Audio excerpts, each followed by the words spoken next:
I'm Ember Quinn and I turned 18 last month.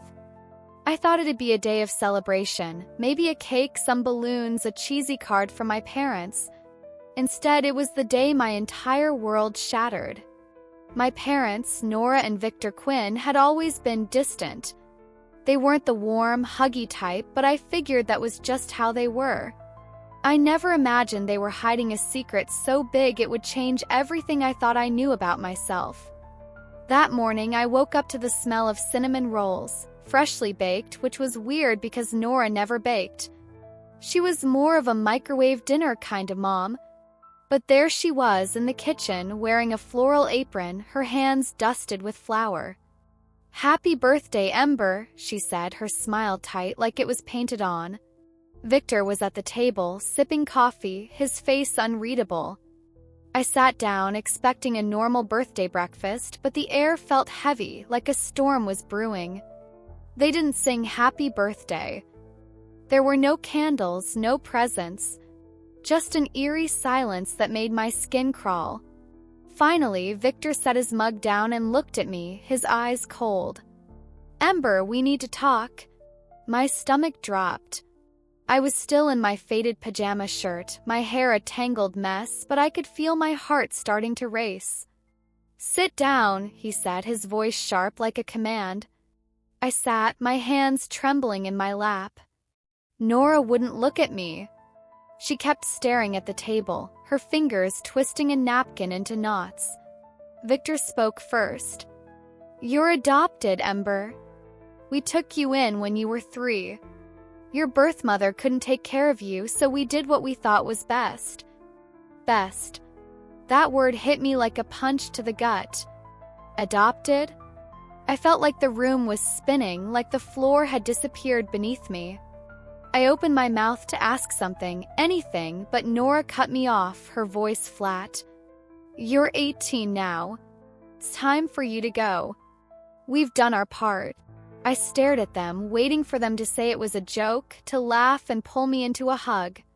But Victor slid a small black backpack across the table.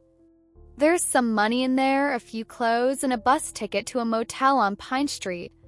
You'll be fine on your own." I couldn't breathe. They'd planned this, waited until I was legally an adult so they could wash their hands of me. I picked up the bag, my hands shaking, and forced a smile. "Thanks," I said, my voice hollow.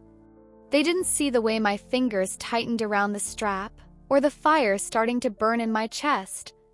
They didn't know that I'd already found their darkest secret. A month ago, while looking for my birth certificate to apply for a summer job, I'd stumbled across a locked box in Victor's office. Inside was a faded document, my real birth certificate. My name was listed as Ember Marwood, and my mother's name was Lila Marwood. There was no father listed, but there was something else. A newspaper clipping about a whistleblower named Lila Marwood, a nurse who'd exposed illegal experiments at a medical facility called Crestwood Institute. She'd been labeled unstable and institutionalized shortly after. Pieces started coming together, and I knew my adoptive parents weren't just distant. They were hiding something much worse. I stood up, the chair scraping against the floor, and walked out of the house without looking back. The morning air was cold, biting at my skin, but I barely felt it. My mind was racing, replaying every moment of my life with Victor and Nora, searching for signs I'd missed. All those times they'd brushed me off, all the locked doors and whispered conversations, they weren't just cold. They were guilty. And I was going to make sure they paid for what they'd done to me, and to my real mother. I left the house that morning with the black backpack slung over my shoulder, my feet numb against the cold pavement. The bus stop was a block away, but I felt like I was walking through quicksand, each step heavier than the last. I kept replaying their words in my head. "You're adopted. It's time for you to go." But the thing is, I wasn't as shocked as they probably expected me to be. I'd already found the truth, and it was so much uglier than they could have imagined I'd uncover. A month ago, I'd been rummaging through Victor's office, looking for my birth certificate. I needed it for a job application at the local bookstore. Victor was always secretive about his office, keeping the door locked when he wasn't home, but that day, he'd left it cracked open. I slipped inside, my heart pounding, and started searching through his desk. That's when I found the locked box, hidden behind a stack of old tax files. It was small, metal, with a combination lock. I tried a few numbers, my birthday, their anniversary, nothing worked. Then, on a whim, I tried 0318, the day I was adopted. The lock clicked open. Inside was a faded yellow envelope with my name on it, Ember Marwood. My real name. The birth certificate listed my mother as Lila Marwood, and there was no father's name. But what caught my eye was the newspaper clipping tucked inside. The headline read, "Nurse exposes illegal experiments at Crestwood Institute declared unstable." The article was from 15 years ago, detailing how Lila Marwood, a nurse at Crestwood, had filed a report accusing the institute of conducting illegal experiments on vulnerable patients, mostly women with mental health issues. She claimed they were using untested drugs and psychological manipulation to reprogram their behavior.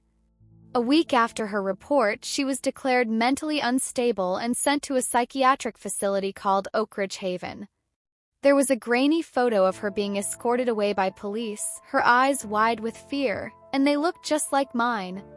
I'd sat there on the floor of Victor's office, my hands shaking as I read the article over and over. Why had they hidden this from me?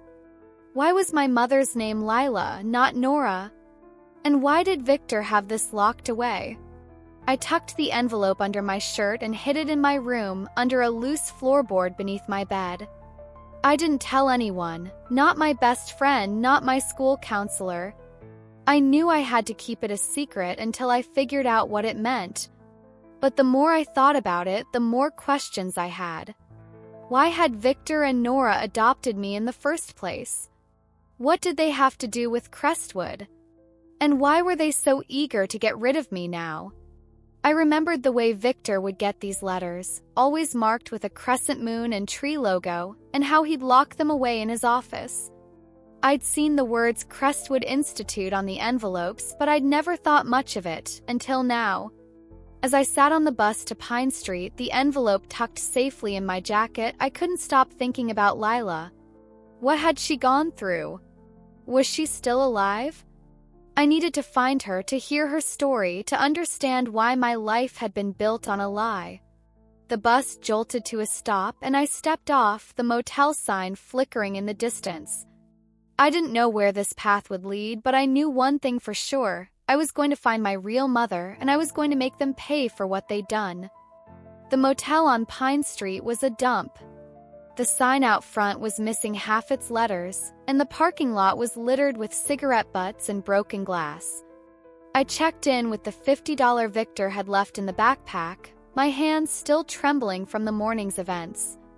The clerk, a tired-looking man with a stained shirt, handed me a key to room 12 and muttered, "Don't make a mess." I nodded, clutching the key like it was the only thing tethering me to reality. Room 12 smelled like mildew and cheap air freshener. The bed creaked under my weight, and the fluorescent light buzzed like a dying insect. I dropped the backpack on the floor and pulled out the envelope I'd hidden in my jacket. The birth certificate, the newspaper clipping, they were all I had left of my real mother, Lila Marwood. I traced her name with my finger, whispering it to myself. "Lila, I'm going to find you." But where did I even start? The article said she'd been sent to Oak Ridge Haven, but that was 15 years ago. Was she still there? Was she even alive? I needed more information, so I headed to the public library the next morning. It was a gray, rainy day, the kind that makes everything feel heavier. The library was quiet, just a few people scattered among the shelves. I found a computer in the back corner and started searching for Oak Ridge Haven. The results were sparse. There was no official website, no recent news. It was like the place had been erased from existence. But after digging through some old medical directories, I found a mention of Oak Ridge Haven closing in 2012. Some patients had been transferred to a facility called Willow Grove Behavioral Center, about a 4-hour bus ride away in a small town called Ashwood. My heart raced. Willow Grove was my only lead, but I only had $23 left after paying for the motel.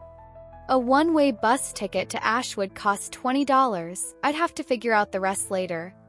I printed out the information, tucked it into my envelope, and headed back to the motel to pack. That night, I barely slept, my mind spinning with questions. What had happened to Lila? Why had Victor and Nora adopted me, only to kick me out the second I turned 18? And what did they have to do with Crestwood Institute? I kept thinking about the article. Lila had tried to expose Crestwood for experimenting on patients, and they'd silenced her by labeling her unstable.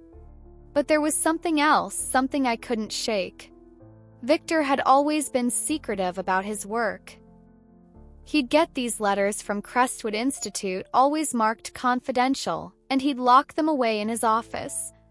I'd seen the logo on the envelopes, a crescent moon with a tree inside it. At the time, I thought it was just some charity he donated to. Now, I wasn't so sure. Whatever Crestwood was hiding, Victor was part of it, and I was going to find out how. Ashwood was a sleepy little town, the kind of place where time seemed to have stopped. The bus dropped me off at a gas station with a flickering sign, and I walked the rest of the way to Willow Grove Behavioral Center, following the directions I'd printed at the library. The facility sat at the edge of town, surrounded by tall pine trees that cast long, eerie shadows. The building itself looked like it hadn't been updated in decades. The paint was peeling, and the sign out front was rusted, the words Willow Grove barely legible. I stood outside for a moment, my breath visible in the chilly air, trying to steady my nerves. This was it, the first real step toward finding my mother. I pushed open the front door, my heart pounding. The reception area was cold and sterile, with faded linoleum floors and a faint smell of disinfectant. A woman sat behind the counter, her hair pulled back in a tight bun, her eyes scanning me over the rim of her glasses. "Can I help you?" she asked, her voice clipped. I swallowed hard, trying to keep my voice steady. "I'm here to see a patient. Her name is Lila Marwood. I'm her daughter, Ember." I held my breath, waiting for her to turn me away, to tell me I had the wrong place. But she didn't. The woman's eyes narrowed, and for a moment I thought she might refuse. But she picked up the phone and made a quiet call, her voice too low for me to hear. After a long pause, she hung up and pointed down a hallway. "Wing B, room 8. Keep it short. She doesn't get many visitors." I nodded, my throat tight, and started down the hall. The fluorescent lights buzzed overhead, and the air felt thick, like the building was holding its breath.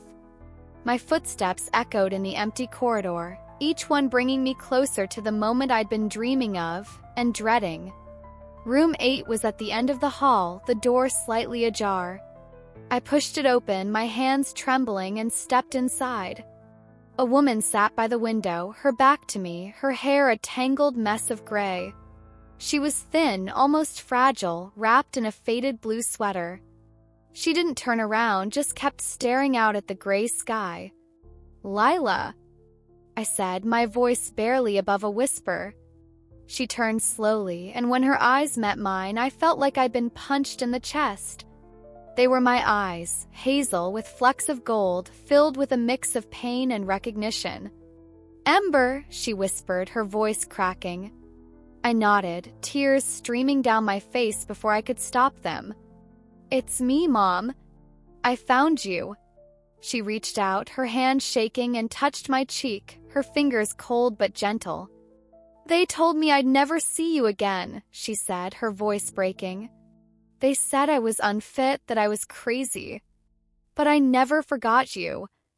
I sat down across from her, holding her hand, feeling the fragile bones beneath her skin. "I know what they did to you," I said. "I read the article. Crestwood, the experiments, they tried to silence you." Lila's eyes darkened, and she nodded. "They didn't just silence me, Ember. They destroyed me." They were experimenting on women, drugs, isolation, memory manipulation. They called it behavioral therapy, but it was torture. I tried to stop them, but they had power, money, connections. They took you away from me. I squeezed her hand, my voice firm. I'm here now, Mom. And I'm not going to let them get away with this. But as I spoke, I heard footsteps in the hallway, and Lila's expression changed, fearful, guarded. A nurse stepped in, her smile thin. Visiting hours are over.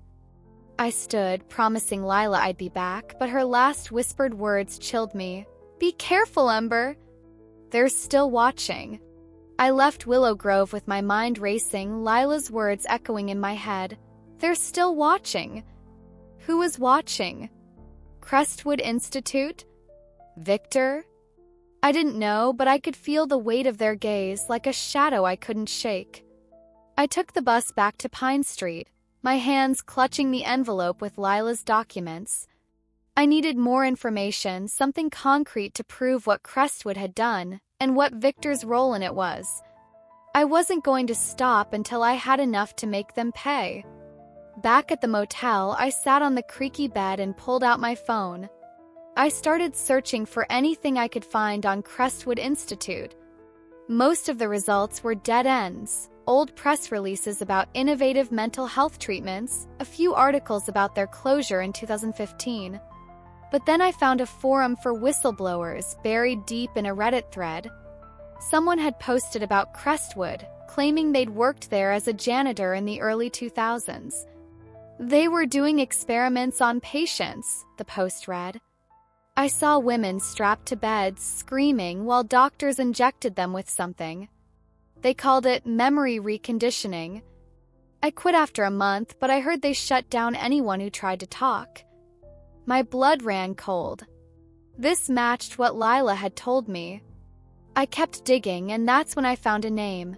Dr. Simon Hargrove, the former director of Crestwood.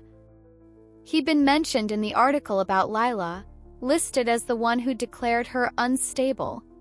I searched his name, and after some digging, I found a financial report from 2010.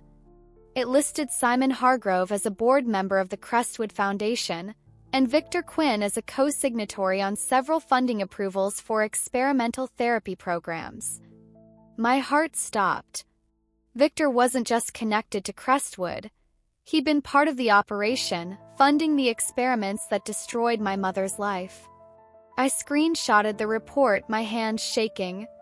But there was more. The report mentioned a case 09, a patient transferred to long-term care after successful reconditioning. The file was authorized by VQ Victor Quinn. The 09 had to be Lila Marwood. And the successful reconditioning wasn't the end of it. A side note read, infant relocated to adoptive family per protocol. File closed. That infant was me. Victor hadn't adopted me out of kindness. He'd taken me to cover up what they'd done to Lila, to prove their experiments hadn't affected the next generation. I felt sick, my stomach churning with rage and betrayal. Victor wasn't just complicit. He was a monster. He'd helped destroy my mother, then raised me as a trophy of their so-called success. I printed the report at a nearby copy shop, adding it to my envelope. I knew I had enough to expose him, but I needed more. I needed proof that couldn't be ignored. That night, I couldn't sleep, the motel's flickering light casting shadows on the walls. I kept thinking about Lila, about the women Crestwood had hurt, about the life I'd been denied. I wasn't just fighting for myself anymore. I was fighting for all of them. I pulled out the newspaper clipping again, staring at the photo of Lila being taken away. Her eyes were so full of fear, but also defiance. I whispered to her, "I'm going to make this right, Mom. I promise." The next day, I went back to the library, determined to find more evidence. I was searching through old medical records when I noticed a woman watching me from across the room. She was in her 40s, with short brown hair and tired eyes, dressed in a faded nurse's uniform. She approached me, her voice low. "You're looking into Crestwood, aren't you?" I froze, my heart racing. "Who are you?" I asked, my voice barely a whisper. "My name's Karen," she said, sitting down across from me. "I used to work at Crestwood back in 2008. I saw your posts on that whistleblower forum. I've been following the threads for years, waiting for someone to dig into this." I stared at her, unsure if I could trust her, but her eyes were sincere, filled with a quiet anger I recognized. "I know what they did to your mother, Lila Marwood," she continued. "I was there when they brought her in. She wasn't unstable, she was a threat to them. They drugged her, isolated her, tried to break her mind. I quit after I saw what they were doing, but I've been too scared to speak out." My throat tightened. "Do you have proof?" I asked. Karen nodded, pulling a small USB drive from her pocket. "I took copies of some patient files before I left, Lila's included. There are also audio recordings of the doctors discussing the experiments. I've kept them hidden all these years, but I can't stay silent anymore." "You're her daughter, aren't you?" I nodded, tears prickling my eyes. "I'm Ember. I need to expose them, for her, for all the women they hurt." Karen handed me the USB, her hand trembling. "There was another girl who came looking for Lila about 3 years ago. Her name was Sophie Bennett. She was a journalist, working on a story about Crestwood. She had proof just like you, but she disappeared a week after she visited Willow Grove. I think they got to her." My blood ran cold. "They?" I asked. Karen's voice dropped to a whisper. "Crestwood's board members, they're still out there covering their tracks. Victor Quinn was one of them. Be careful, Ember. They'll do anything to keep this buried." I took the USB, my mind racing. Sophie Bennett's disappearance was a warning, but it only made me more determined. I thanked Karen and left the library, the USB burning a hole in my pocket. That night, I listened to the recordings on my phone using earbuds so no one at the motel could hear. The voices of the doctors were cold, clinical, discussing memory reconditioning like it was a science experiment, not torture. One recording mentioned Lila by name, describing how she'd resisted treatment and needed higher doses. I felt sick, but I kept listening. I had proof now, real, undeniable proof. And I was going to use it to bring them down. I thought about Sophie, about what might have happened to her, and I made a promise to myself. I wouldn't let them silence me, too. With Karen's USB in hand, I knew I had enough to confront Victor. I needed him to know I wasn't the scared little girl he'd kicked out. I was a threat, just like my mother had been. The next morning, I took a bus back to my old neighborhood, my heart pounding with a mix of fear and rage. The house looked the same, white picket fence, neatly trimmed lawn, the perfect facade of a happy family. But I knew the truth now, and I wasn't leaving until I got answers. I knocked on the door, my hands clenched into fists. Victor answered, his face flashing with surprise before settling into a fake smile. "Ember, I didn't expect to see you," he said, his voice smooth like he was talking to a stranger. "I'm not here for a reunion," I said, stepping inside without waiting for an invitation. I dropped the envelope and USB on the dining table, the papers spilling out. "I know everything, Victor. Your real name, your role at Crestwood, what you did to my mother. I was never your daughter, I was your cover-up." His face went pale, his eyes darting to the papers. "What are you talking about?" he said, but his voice was shaky, the confidence gone. "Don't play dumb," I snapped. "I found the financial reports, the patient files, the recordings. You funded the experiments that destroyed Lila Marwood's life. You took me from her to prove your sick therapy worked. But I'm not your trophy anymore." Victor sat down, his hands trembling. "You don't understand, Ember. It was for science, for progress. We were trying to help people." "Help?" I laughed, the sound bitter. "You tortured women, erased their lives, and called it progress? You ruined my mother and then you raised me like some kind of experiment. But I'm not staying silent. I have proof and I'm going to make sure the world knows what you did." Victor's eyes hardened, and for a moment I saw the real him, the man who'd signed off on my mother's suffering. "No one will believe you," he said coldly. "You're just a kid with a grudge." I leaned in, my voice steady. "The world's different now, Victor. And I'm not alone." I turned and walked out, leaving him with the papers, knowing I'd just lit a fire he couldn't put out.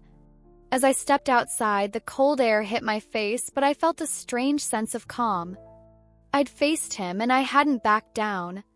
Now it was time to take this fight to the next level. I knew I couldn't take on Crestwood alone, not after what happened to Sophie Bennett. I needed someone with the resources and courage to help me expose the truth.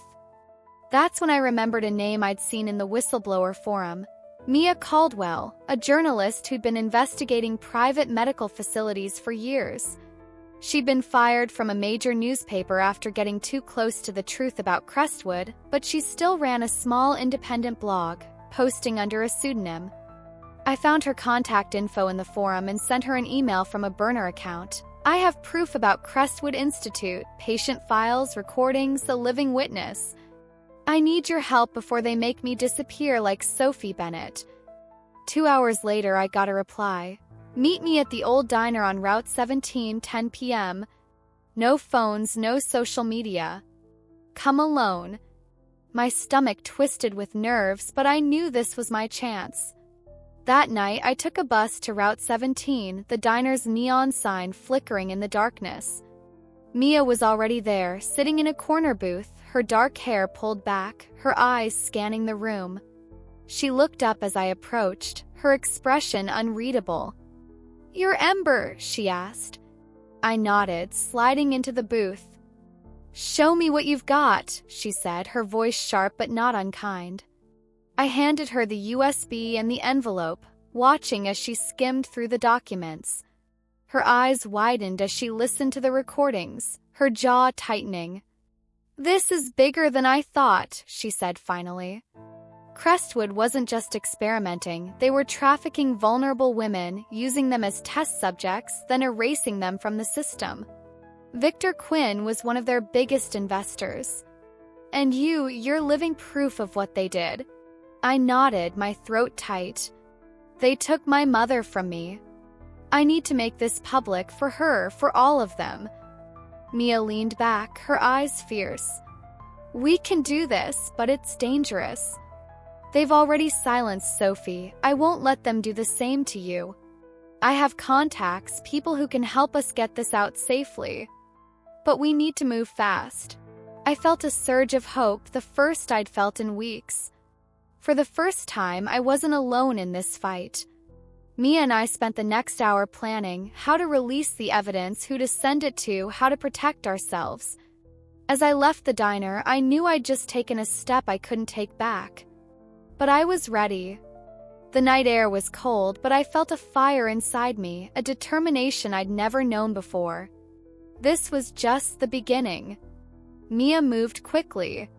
Over the next few days, we worked together to compile the evidence: patient files, recordings, financial reports, my own testimony as Lila's daughter. She reached out to her contacts, independent journalists and activists who'd been fighting medical corruption for years. We created a website under a pseudonym, Crestwood Exposed, and uploaded everything we had, along with a detailed article Mia wrote, laying out the truth about Crestwood's experiments, Victor's involvement, and the women they'd destroyed, including my mother. The story went viral within hours. People shared it on social media, hashtags like #CrestwoodExposed and #JusticeForLila trending on Twitter. News outlets picked it up, and soon protests were forming outside the old Crestwood Institute building, demanding accountability. I watched it all unfold from a safe house Mia had arranged, my heart pounding with a mix of fear and pride. People were listening. They were angry.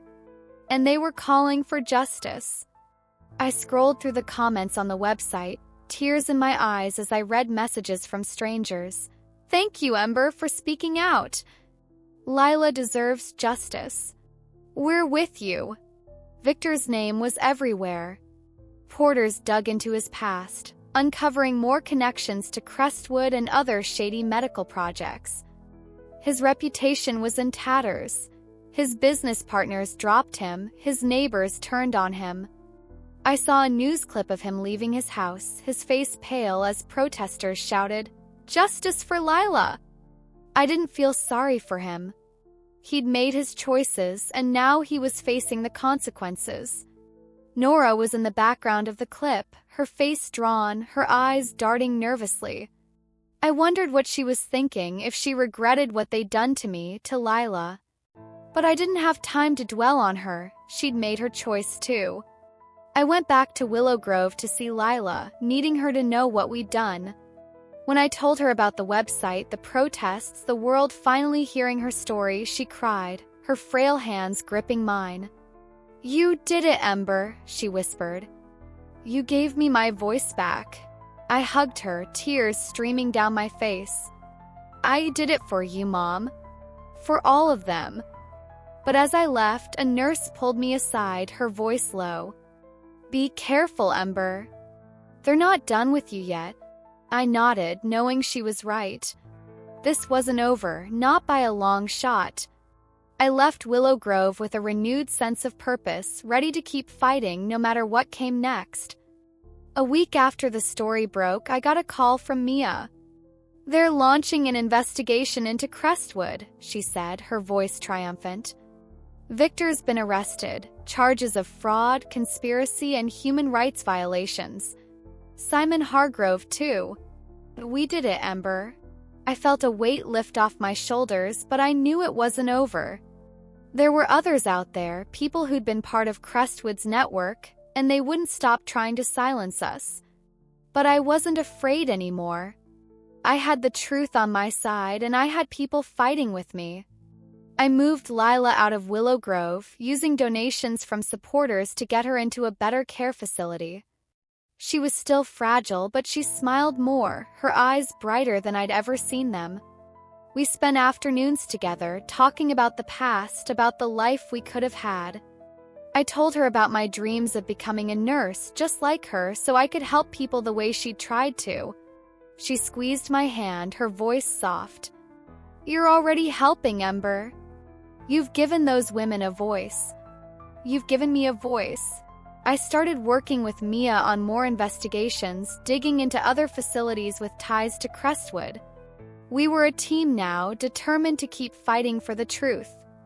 I enrolled in community college, taking night classes to start my nursing degree, and I kept in touch with Karen, who'd become a friend and ally.